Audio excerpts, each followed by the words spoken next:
How can we stand by as an institution, entrusted with our protection, becomes the very architect of injustice? In a society that claims to cherish fairness, one young life is being torn apart by the callous indifference of those in power. The audacity of a system that brands innocence as guilt fuels a searing anger, an indignation that demands we confront and dismantle this corruption once and for all. What will it take for our voices to shatter the silence of oppression? Imara Brooks was a beacon of promise in the bustling city of Eastbridge, a city known for its vibrant neighborhoods and deep-rooted history of resilience against adversity. At 18, Imara had already proven herself academically and socially. Just a few days before her highly anticipated acceptance into Kingsley University, a prestigious institution that symbolized hope and opportunity, she had also secured an internship with the National Intelligence Service, NIS, a coveted program designed for exceptionally gifted young minds. This internship wasn't merely a resume booster. It was a stepping stone toward a future in national service, a chance to contribute to the safety and security of the nation. It was a warm spring evening, and the sky above Eastbridge was awash with brilliant shades of pink and orange. The sunset draped the city in a gentle glow, and the quiet hum of life was punctuated by distant laughter and the soft murmur of conversations along the sidewalks. Earlier that day, Imara had attended an emergency meeting of the school's debate club at Fairview High, a discussion that had left her both invigorated and exhausted from the relentless pursuit of excellence. After the meeting, she had boarded the familiar number 12 bus, her backpack heavy with textbooks, notebooks filled with scribbled debate points, and a hidden compartment securely housing her NIS internship badge. The badge was small, embossed with the emblem of the National Intelligence Service, a symbol of trust and authority that now dangled discreetly from her bag. Imara's thoughts were a mixture of excitement and determination as she gazed out the window, dreaming of a future where her talents would make a real difference. As the bus wound its way through the city's busy streets, Imara's mind wandered to the upcoming celebration with her family. She had planned to meet her mother later that evening, share the joy of her accomplishments, and perhaps even savor a moment of peace before the next chapter of her life began.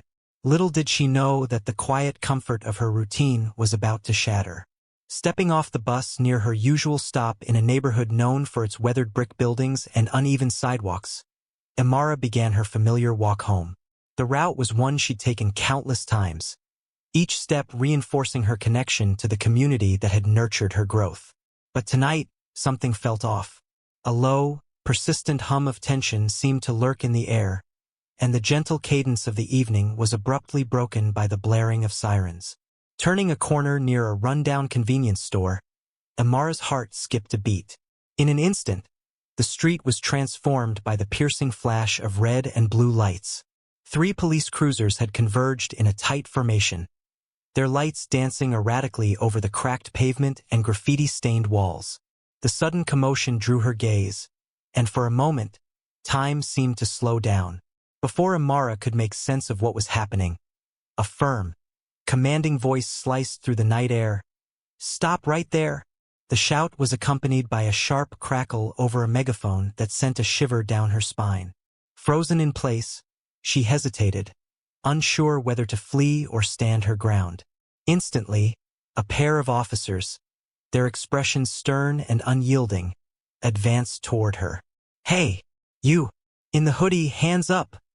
barked the taller officer, his voice echoing off the nearby buildings. The world around her became a blur of flashing lights and rapid footsteps. Imara's heart hammered against her ribcage as she raised her hands slowly, each movement laden with a mix of fear and confusion.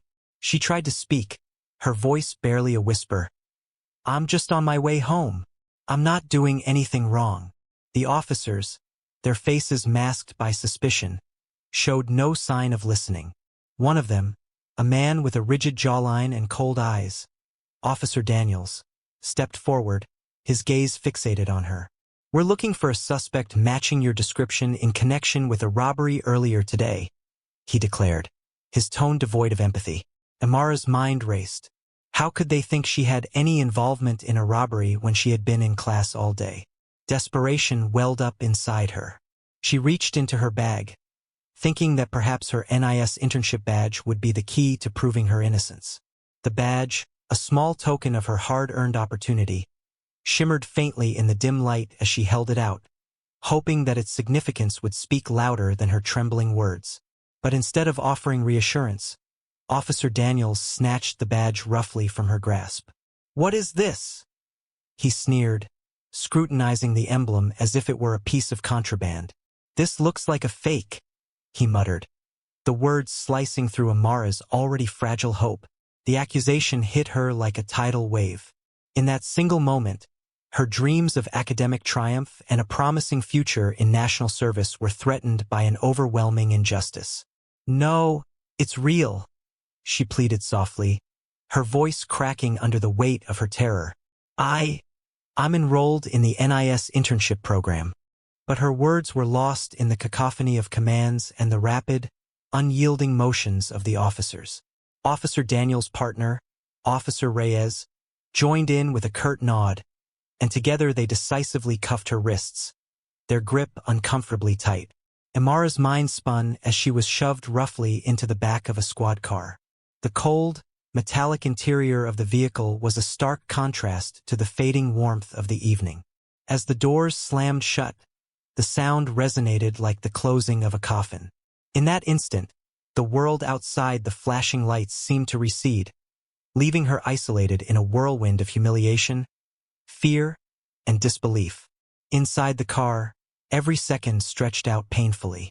Imara's thoughts were a chaotic mix of regret and sorrow, memories of her family's love, the pride of her achievements, and the dreams that suddenly appeared so fragile and distant. The muffled conversations of the officers did little to soothe her anxiety. Instead, they reinforced the sense of betrayal by those sworn to protect. With each jolt of the vehicle, her pulse raced louder, echoing the feeling that her very future was hanging in the balance. The ride to the station was a blur. Imara's eyes stung with tears that refused to be held back, and her mind replayed the events over and over. The flash of lights, the harsh commands, the crushing disbelief that her identity had been twisted into something criminal. The badge, once a proud emblem of her potential, now felt like a cruel reminder of the misunderstanding that had upended her life in a matter of minutes. Upon arrival at the station, Imara was processed with a clinical detachment that stripped her of any remaining dignity. The sterile, fluorescent-lit corridors and the cold efficiency of the officers compounded her sense of isolation. She was separated from any comforting presence, left alone with the echoes of her own thoughts and the stark reality that she was now a suspect in a crime she had not committed. As she sat on a cold metal bench in a stark holding cell, the raw intensity of her emotions surged forth. Fear, anger, sadness, and an overwhelming sense of injustice. Every passing moment felt like a lifetime as she wondered how something so inexplicable and cruel could have happened to her. In the depths of her despair, a small, fragile hope clung to her. The hope that the truth would eventually emerge, that someone would recognize the injustice and help set things right. In those long, agonizing hours, Imara's mind oscillated between memories of happier times. Her mother's gentle smile, the pride in her teacher's eyes, and the promise of a bright future, and the harsh reality of the present. The rough treatment by the officers, the dismissive sneers, and the blatant disregard for her pleas left her questioning not only her immediate fate but also the very integrity of the system that was meant to protect her. In that cell, surrounded by the cold clamor of bureaucratic indifference, Imara felt as if she were trapped in a nightmare from which there was no escape. The echoes of the officer's harsh words reverberated in her mind, a constant reminder that her youth and her dreams were being weaponized against her. She clutched the memory of her NIS badge, once a symbol of pride and accomplishment, now reduced to a piece of evidence twisted into an accusation. The irony was crushing. The very proof of her potential and honor was being used to paint her as a fraud. As the minutes slowly turned into hours, the overwhelming mixture of fear and indignation began to forge within her a resolute determination. Deep inside, amid the torrents of despair and humiliation, a spark of defiance ignited. Imara vowed that she would not allow this injustice to define her future. She promised herself that, no matter how deep the darkness of this moment, she would fight to reclaim her dignity and her rightful place in the world. Even in the midst of her isolation, Imara's thoughts drifted to those who believed in her, the teachers who had vouched for her character, the friends who admired her strength, and most of all, her mother, whose unwavering support had always been her guiding light. That memory was enough to stir a quiet determination within her, a promise that this false arrest would not be the end of her story. The night dragged on, and though the chill of the cell and the harsh overhead lights did little to ease her pain, Imara clung to her inner strength. The injustice she was enduring was not just a personal affront. It was a reflection of a broader, systemic failure. A failure that she knew many in her community had faced before her. The injustice was raw, painful, and all too familiar. But in that painful awareness lay the seeds of resistance. In those dark hours, as the city of Eastbridge continued its indifferent rhythm outside, Imara Brooks resolved that she would one day transform this harrowing experience into a rallying cry, a testament to the power of resilience in the face of overwhelming injustice. She silently vowed that if her voice, however small, could ignite change and inspire others to stand up against corruption and abuse, then even this painful moment would have served a higher purpose. What would you do if you found yourself in Imara's shoes during such an overwhelming moment of injustice?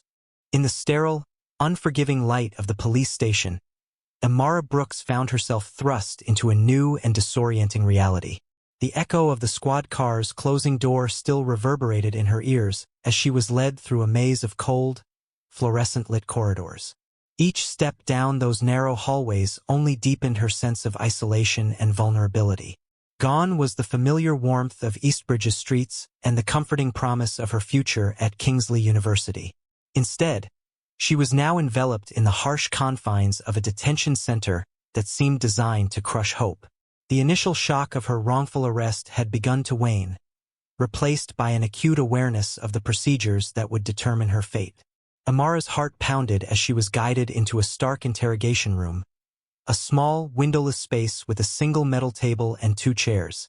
The chair opposite her was occupied by Detective Monroe, a seasoned investigator whose tired eyes betrayed both empathy and the burdens of years spent witnessing the darkest facets of the system.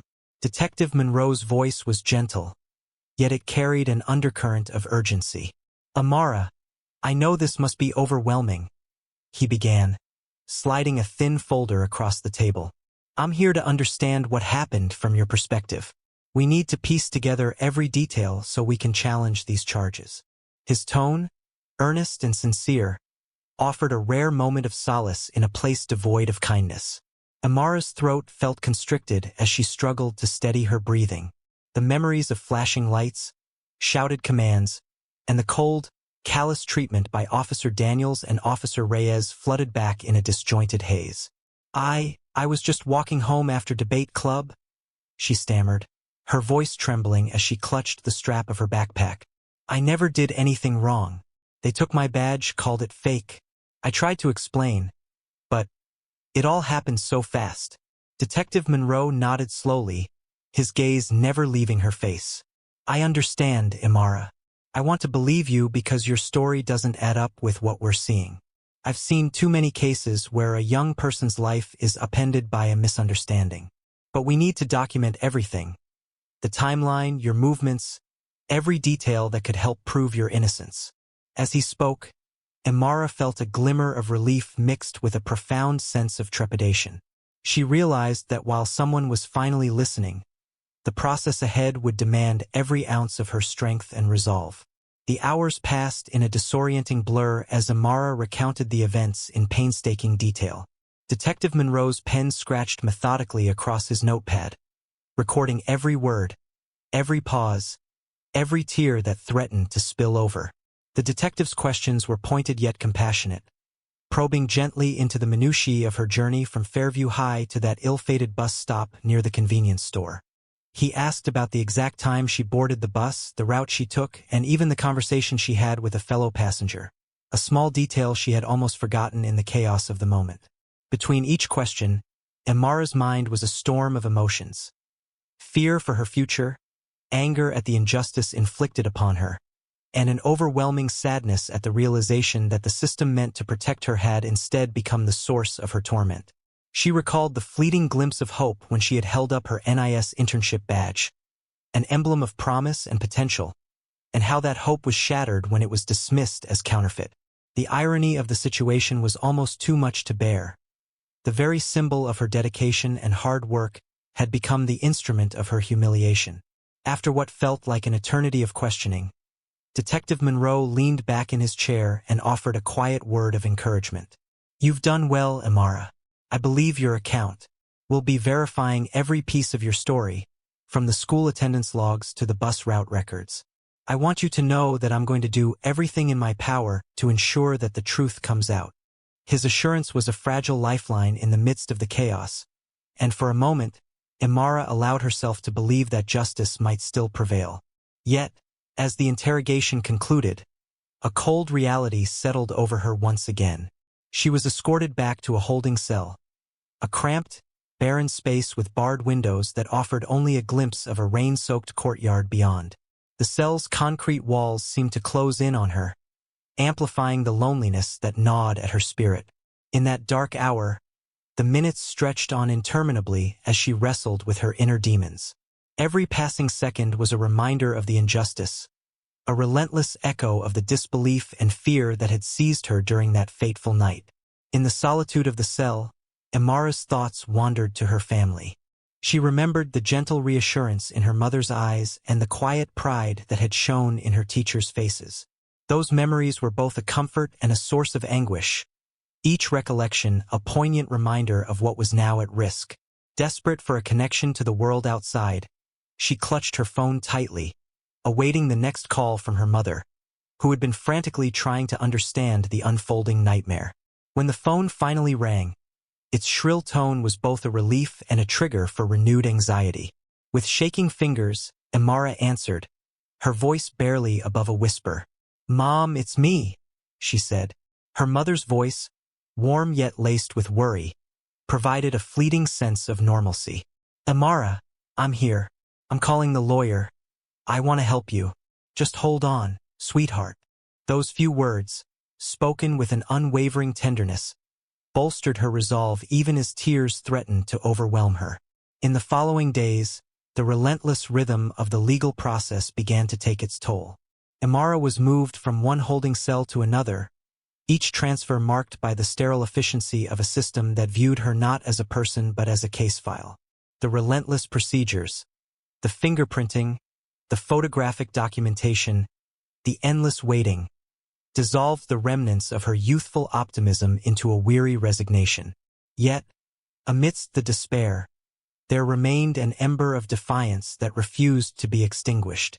Her lawyer, Mr. Franklin, arrived on the scene, a middle-aged man with kind eyes and a calm demeanor that contrasted sharply with the chaos around them. In a brief, hushed conversation in the corridors of the detention center, he reassured her that her alibi would soon be corroborated. "We have witnesses from your school, attendance logs, even the bus pass records," he whispered, his tone imbued with quiet determination. "The evidence is on your side, Imara. We're going to fight this, every step of the way." His words, though measured, lit a spark of hope within her battered soul. That evening, after an exhausting day of legal procedures and repeated interrogations, Imara was granted a brief reprieve, a moment in the visiting room where she could finally see her mother. The room was a modest, sparse space, its single table laden with the weight of unspoken fears and desperate hopes. Her mother's eyes brimmed with both relief and sorrow as they met. "I'm so sorry you're going through this," her mother murmured, reaching out to gently hold her hand. In that small gesture lay a reservoir of unconditional love, a silent promise that she would stand by Imara no matter the cost. During the visit, Mr. Franklin provided her mother with an update, detailing the ongoing investigation and the plan to challenge the police's narrative. The gravity of the situation was evident in every word, yet there was also a resolute belief that truth and justice would eventually prevail. Outside the confines of that cold room, the world continued to churn relentlessly. News of Imara's arrest had begun to leak into the public sphere, stirring whispers of outrage and suspicion among the citizens of Eastbridge. Local activists and community leaders, familiar with the struggles faced by young people in marginalized communities, were beginning to take notice, their murmurs of solidarity hinting at a broader movement for change. As dusk settled over the city once more, Imara found herself alone in her cell, the silence punctuated only by the distant hum of machinery and the occasional clatter of keys. The darkness was not just physical, it was the darkness of uncertainty, the suffocating weight of a system that had turned its back on her. Yet, amid the desolation, her mind replayed Detective Monroe's words and Mr. Franklin's steadfast reassurance. Slowly, a determination began to crystallize within her, a resolve to not only prove her innocence, but also to expose the deep-seated flaws of a system that seemed so quick to condemn without understanding. In that solitary confinement, Imara began to document her experiences in a worn notebook, a secret act of defiance. With each carefully written line, she poured out her raw emotions. The fear that paralyzed her, the anger that simmered beneath the surface, and the hope that somehow, someday, justice would be served. Every word was a testament to her resilience, a silent promise to herself that she would never let this ordeal define her future. Outside the walls of the detention center, the city of Eastbridge was awakening to the murmur of dissent. Social media buzzed with the hashtag #InnocentImara. As local citizens, journalists, and activists rallied behind her cause, the narrative was shifting.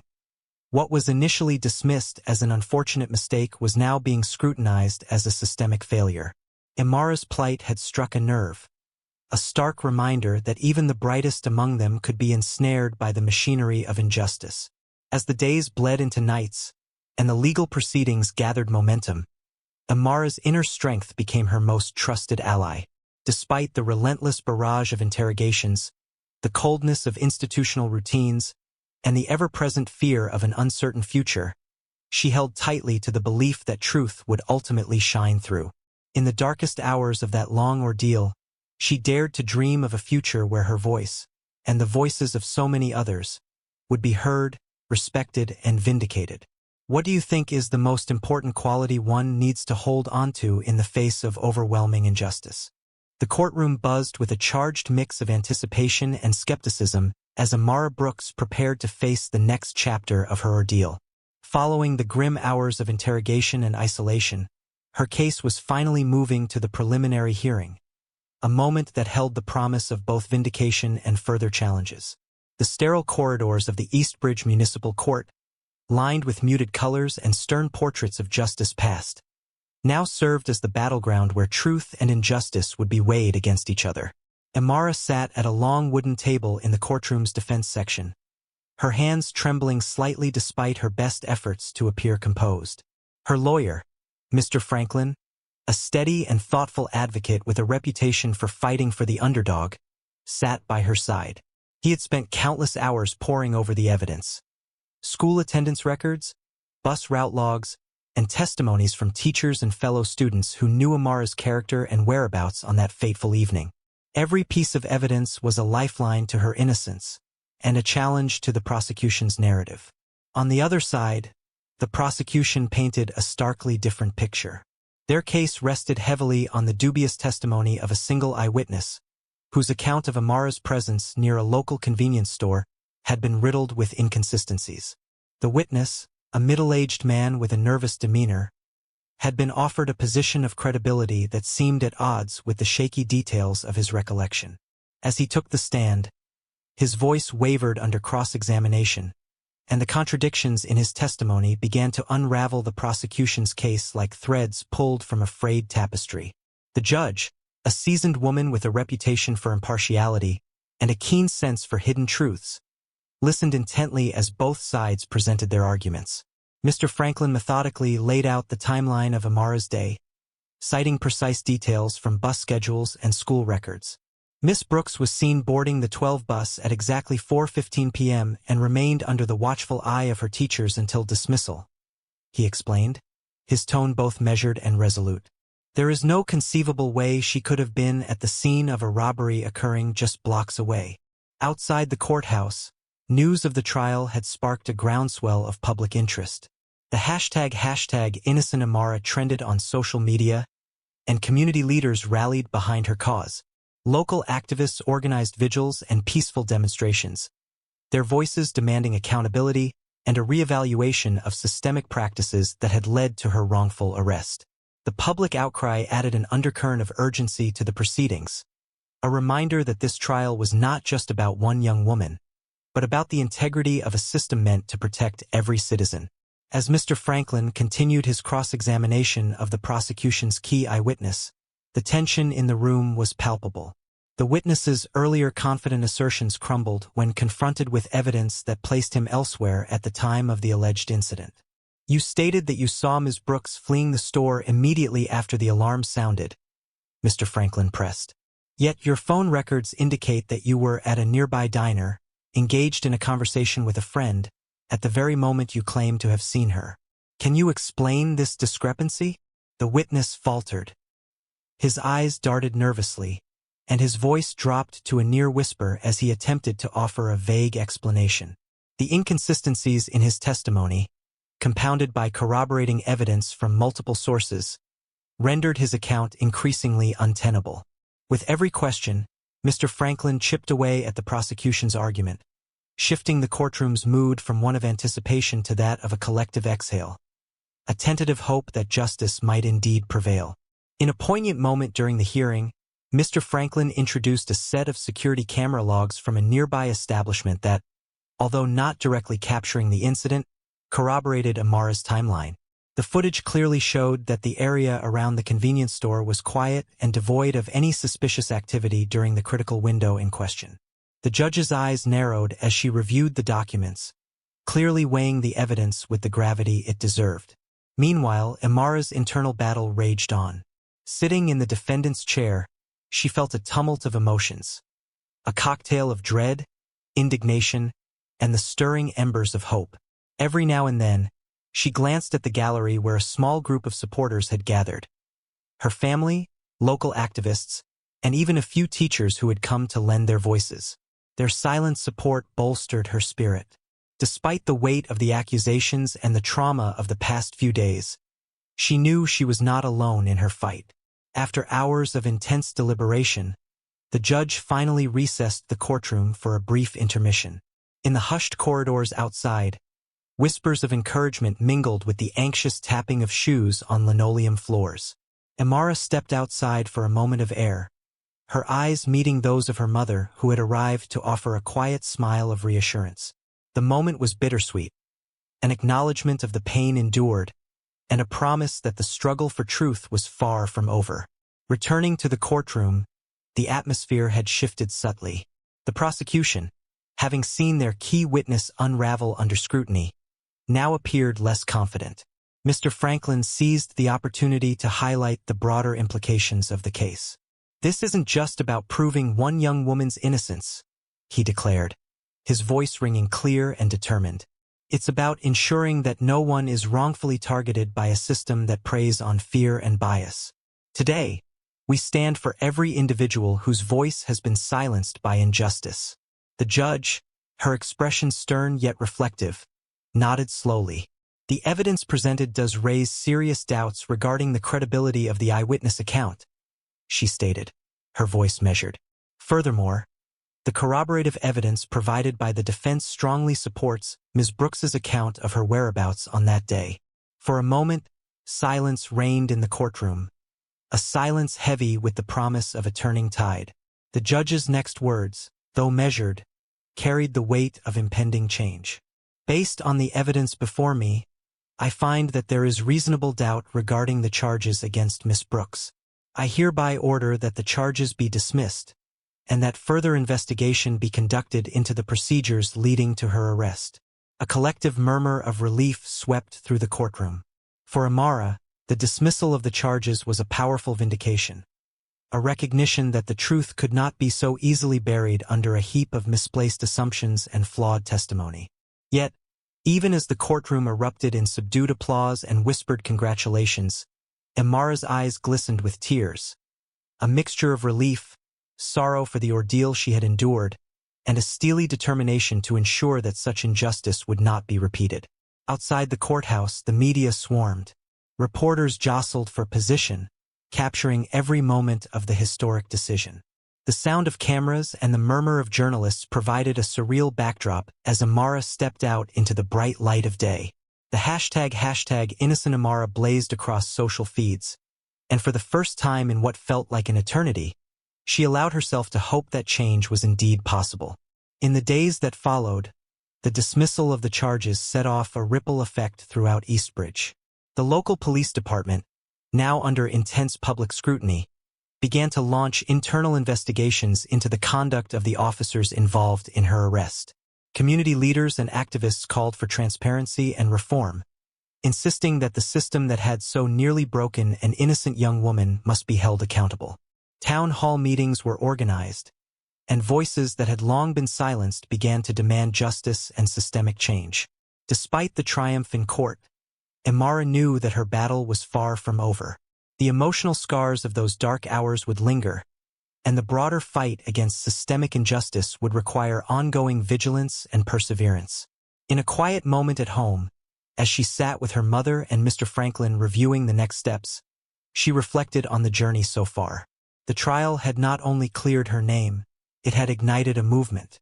She had become a symbol of resistance, a beacon of hope for those who had suffered in silence. Yet, with newfound recognition came new challenges. Imara's experience had exposed the deep fissures within the community and the persistent inequalities that plagued the justice system. In private, she wrestled with the realization that her ordeal was both an individual tragedy and a clarion call for collective action.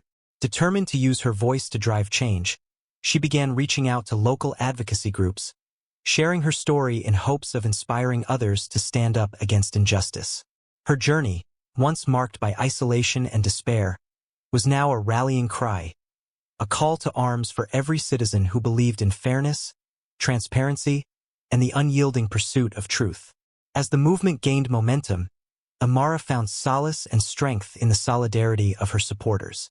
The community, galvanized by her courage, organized forums and workshops to address issues of police misconduct, systemic bias, and the need for comprehensive reform. Her story was no longer confined to court records or news headlines. It had transcended into a movement that sought to rewrite the narrative for countless others. In the midst of this transformative period, Imara also grappled with the personal toll of her experience. Late at night, when the world was quiet and the weight of the past few weeks settled in, she would often revisit the memories of that terrifying evening. The flashes of red and blue lights, the stern faces of the officers, and the moment when her cherished NIS badge was snatched from her hand played like a relentless loop in her mind. But alongside these painful recollections was an emerging sense of purpose. She had learned that the path to true justice was arduous, but it was a journey worth taking, not just for herself, but for every person who had ever been cast aside by an indifferent system. Standing at the crossroads of pain and hope, Imara resolved that she would use her experience as a catalyst for change. With the support of her family, legal counsel, and an increasingly vocal community, she began to craft plans for future initiatives aimed at reforming local law enforcement practices.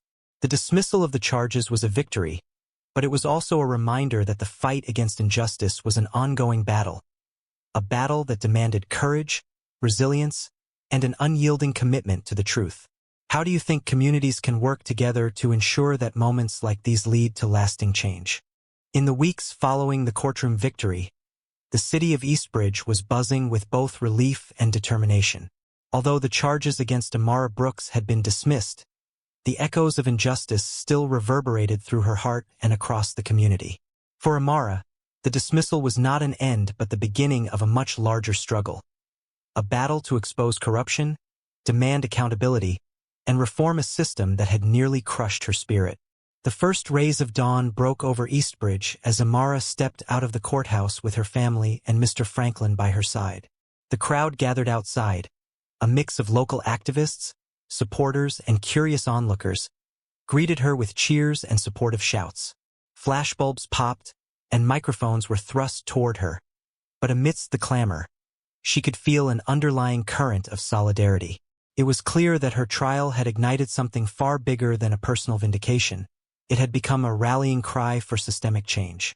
In the days that followed, Imara's story dominated local news and social media, The hashtag innocent Imara continued to trend, not only as a testament to her innocence, but as a symbol of resistance against police misconduct and racial profiling. Community leaders, once quiet voices in the background, now stepped forward to demand transparency and reform within the police department. Vigils were held in her honor, and town hall meetings blossomed into platforms for citizens to air their grievances and propose solutions. Yet, behind the public accolades, Imara grappled with a torrent of private emotions. Though her name was cleared, the trauma of that fateful night, of the harsh sirens, the cold indifference of the officers, and the crushing weight of suspicion, remained etched in her memory. Every night, as she lay in the quiet of her modest bedroom, the images of that moment replayed relentlessly. But along with the memories came a growing resolve. If her experience could spark a movement for accountability, then the pain she endured would not be in vain. Determined to channel her anguish into meaningful action, Imara began working closely with a coalition of community activists, legal experts, and civil rights organizations. Their mission was clear: to hold the officers accountable for their actions and to ensure that no other young person would suffer the indignity and fear she had experienced.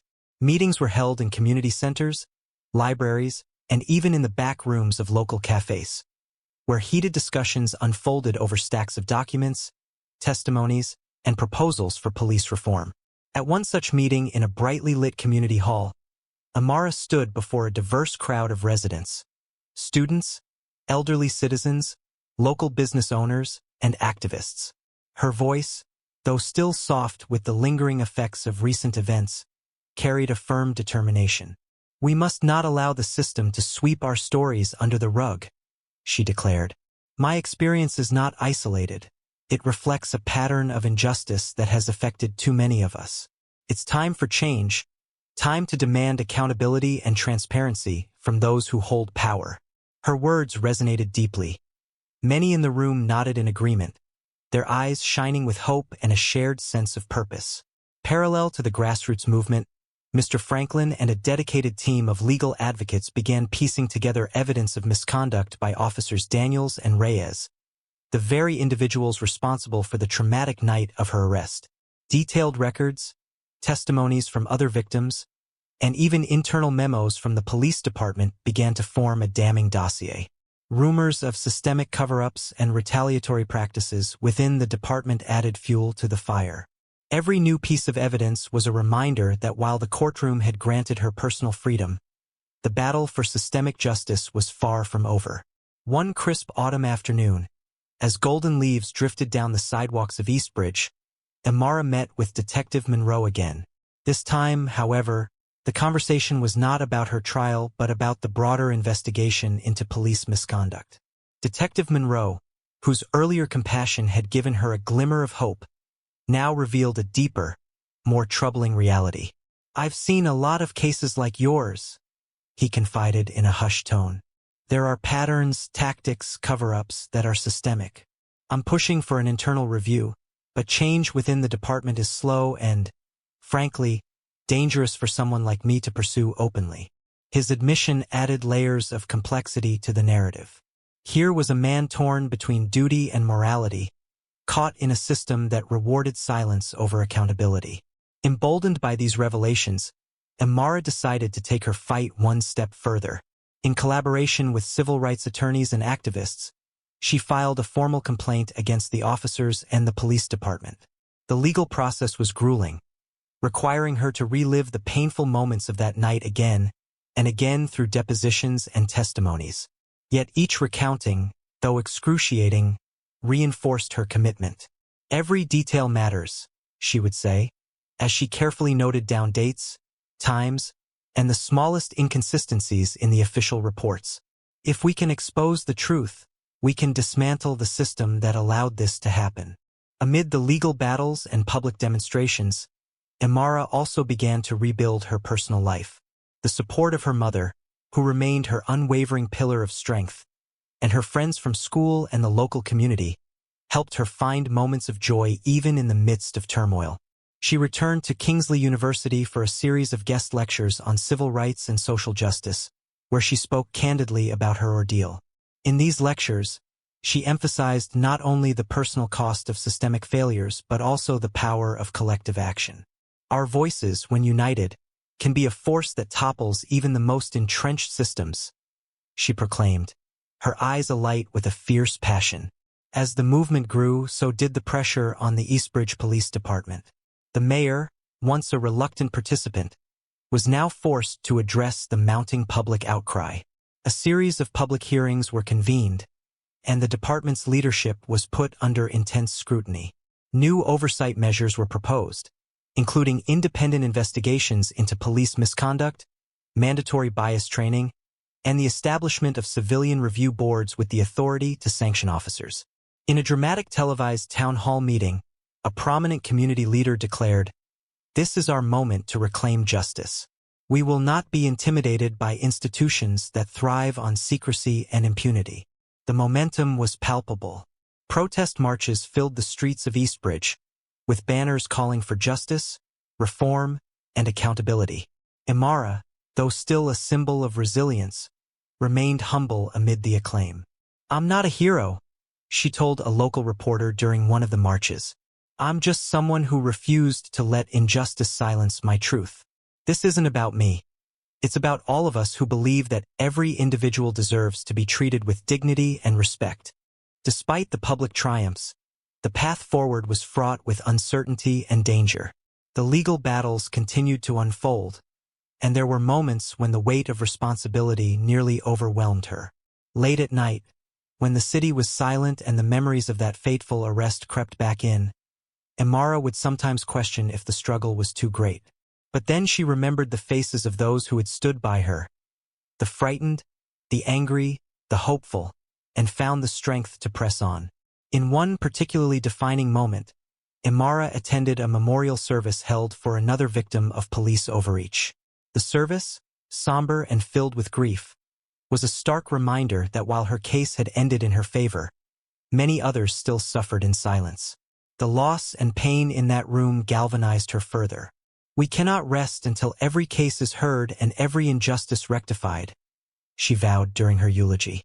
Her words, laden with emotion and conviction, echoed far beyond the walls of the small chapel, igniting a renewed determination in all who listened. In the midst of these turbulent times, Imara also found solace in creative expression. She began writing in a journal, capturing every detail of her journey. The fear, the anger, the moments of unexpected kindness, and the relentless pursuit of truth. Over time, her journal entries evolved into a memoir that she hoped would serve as both a cautionary tale and a beacon of hope. "In our darkest moments," she wrote one night as rain tapped gently against her window, "we find the courage to rise.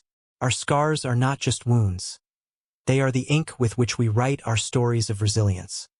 As the movement for police reform continued to gain traction, new alliances were forged. Media outlets, once dismissive, now sought out her story, and influential figures from across the nation expressed their support. The case of Officers Daniels and Reyes, once shrouded in bureaucratic indifference, was now under the microscope. Independent investigations were launched, and the once quiet corridors of the Eastbridge Police Department began to buzz with whispers of accountability.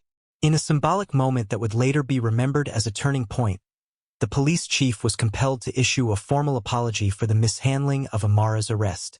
Though many viewed the apology as a small gesture in the face of systemic wrongdoing, it represented a crack in the armor of an institution that had long been immune to public criticism. "This is only the beginning," Imara stated at a press conference following the apology. "True reform will take time, effort, and the unyielding courage of every citizen who dares to stand against injustice." Now, as autumn deepened into winter, the community's fight for reform had become an enduring part of Eastbridge's identity.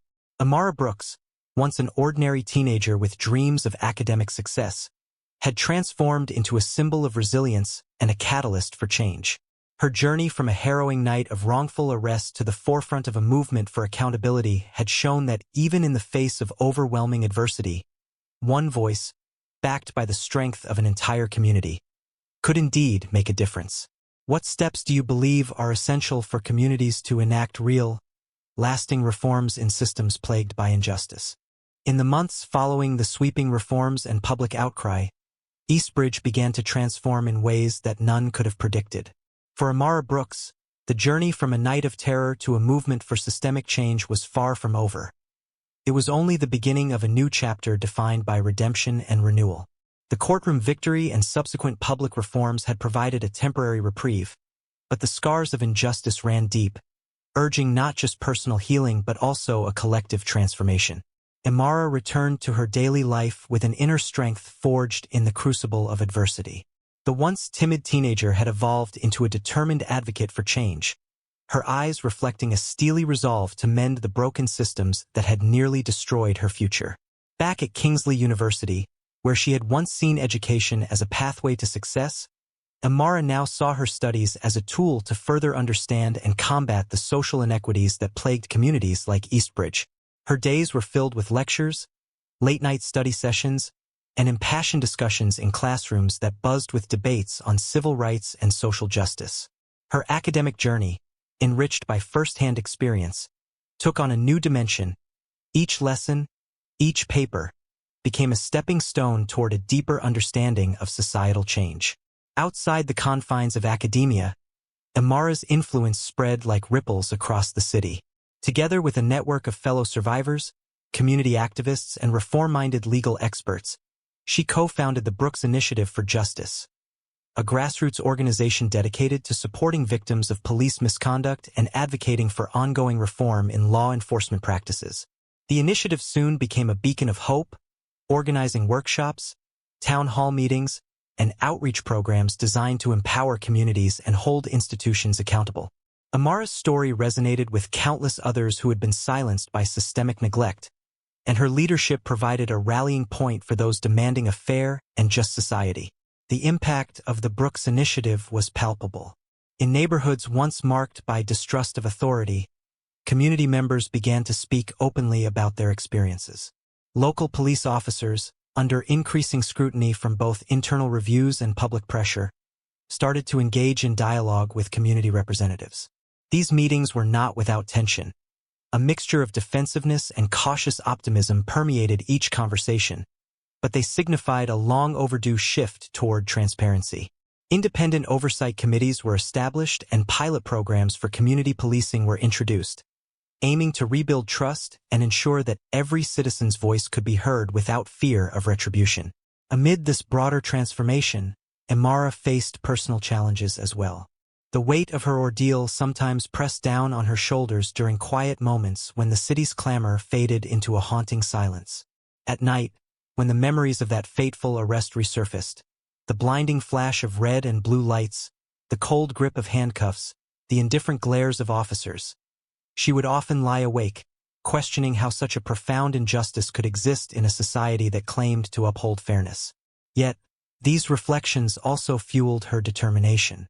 Every tear shed, every sleepless night became a silent promise to ensure that her pain would be transformed into positive change, not only for herself but for all those who had suffered in silence. Her role as a public figure came with its own set of trials. With media attention came both adulation and criticism. While many hailed her as a courageous advocate and symbol of hope, others tried to discredit her experience or label her as a troublemaker. Navigating the often turbulent world of public opinion was exhausting, but Imara learned to anchor herself in the unwavering support of her family and her closest allies. Her mother remained her constant source of comfort, a steady reminder that love and resilience could overcome even the darkest chapters. Late evening conversations between mother and daughter, filled with shared memories and dreams of a better future, rekindled Imara's spirit when public pressures threatened to overwhelm her. In parallel, legal battles continued to shape the landscape of accountability. Investigations into the actions of Officers Daniels and Reyes took on new urgency. Thanks to the mounting evidence collected by Mr. Franklin and the Brooks Initiative, what had once been dismissed as isolated incidents evolved into a comprehensive inquiry into police practices.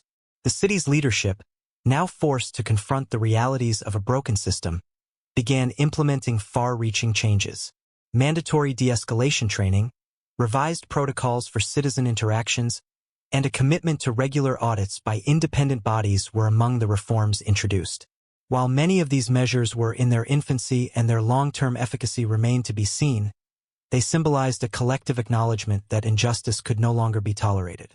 One crisp winter day, as snow dusted the streets of Eastbridge, a public memorial was held to honor those who had suffered at the hands of systemic abuse. The memorial was a solemn affair, with candles flickering in the twilight and voices united in mourning for lives disrupted by injustice. Imara took the stage to deliver a speech that was as much a eulogy for the past as it was a hopeful call for the future. Today, we remember not only the pain we have endured but also the strength that has carried us through, she said, her voice steady despite the raw emotion in her eyes. Every step we take toward reform is a tribute to those who suffered in silence. Let us honor them by forging a path to a society where justice and dignity are not privileges but rights afforded to every person.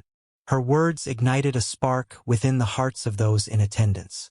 Across the city, community centers, schools, and local government offices began to open their doors to candid discussions about racial profiling, police accountability, and the urgent need for systemic change.